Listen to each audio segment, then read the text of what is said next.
Jared Vanderbilt is a self-described dog. The youngest of 6 siblings, he often got bullied when playing basketball.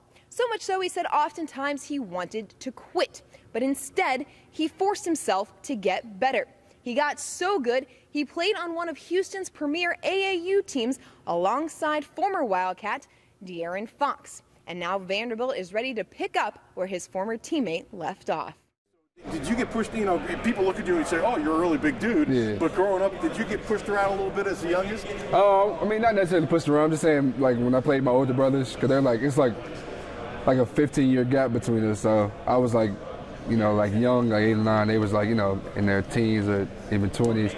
So I was saying, just playing against them as they were much bigger at the time. So, they kind of bruised up a little bit, but it was some great matchups. Yeah, older brothers push on and likely beat up younger brothers. Exactly. My little brother gives me garbage to this day about what I used to do. Yeah, exactly. I mean, that's part of it.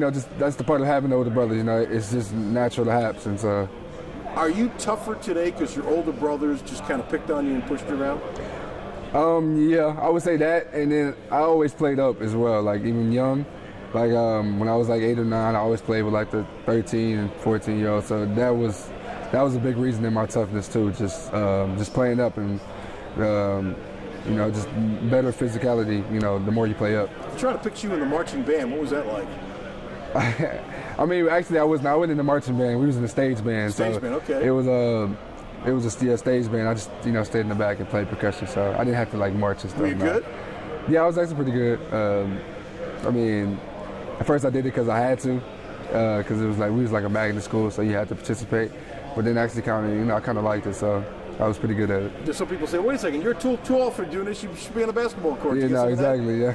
Because every time I say I played, they think I was in the band, so they thought like halftime I'd go play and then come back and hoop. But like nah, it was like a stage band, so. They was like, and I was like the tallest one just in the back just playing. It was like, why is he playing the band? Like he should be on the court or something. But I ran and changed at halftime, yeah, exactly. Right? But no, it was all good. First time you met Cal, your instant reaction was? Met who? Cal? Yeah. I was just like wow. I think it was like, I first met him like my 8th or 9th grade year. He was at it was at one of the sessions. I just kind of passed by him and just seeing how smooth he was. He was just like this professional talker, just like persuaded. But no, it was cool dude. When you see that Kentucky and Cal have put so many guys like yourself in the NBA so quickly, how influential was that for you? It's very influential. Just seeing how these guys translate to the next level, how they're prepared, and how this school and him have developed them on and off the court. It's just like why not come here? Like. It's just like they're preparing you to be a pro. Their style of play translates to the league. Everything is just in translation to the next level. So it's just like I just didn't see a reason not to come here. Was it easy to make that choice? I wouldn't say it was easy. I had some other, it came down to like 2 or 3. But in the back of my mind, this is where I always really wanted to go. But after I weighed out all the options and the pros and cons to everything. The pros here outweighed the cons, so I feel like this was a perfect fit for me. You ready for Cal's yelling? Definitely. I've talked to some of the guys, that's already been here. They said, just get ready for it. It's all constructive criticism, so just take it in a good way, utilize it, and just be better than the next day than you were yesterday. How well do you know Fox? I know him a lot. I mean, we played on the same team for like 3 or 4 years, so. So you're probably as prepared as anybody who's one of the 8 freshmen. Yeah, I've been in communication with Fox a lot. So even this year and even this past year when he was playing, just kind of talking about how things are on the court, off the court, how school works, just the transition from high school to college and stuff like that. So he's talked to me a little bit about that. So I've been a little prepared. How influential was he? I mean, you grew up with him, you played AAU ball with him. For you to come here, how influential was he to help recruit you guys? It was great. I mean, he didn't say he wasn't really forcing me to come here. He was letting me make my own decisions and stuff. But he was just telling me, just kind of keeping it real about what goes on here.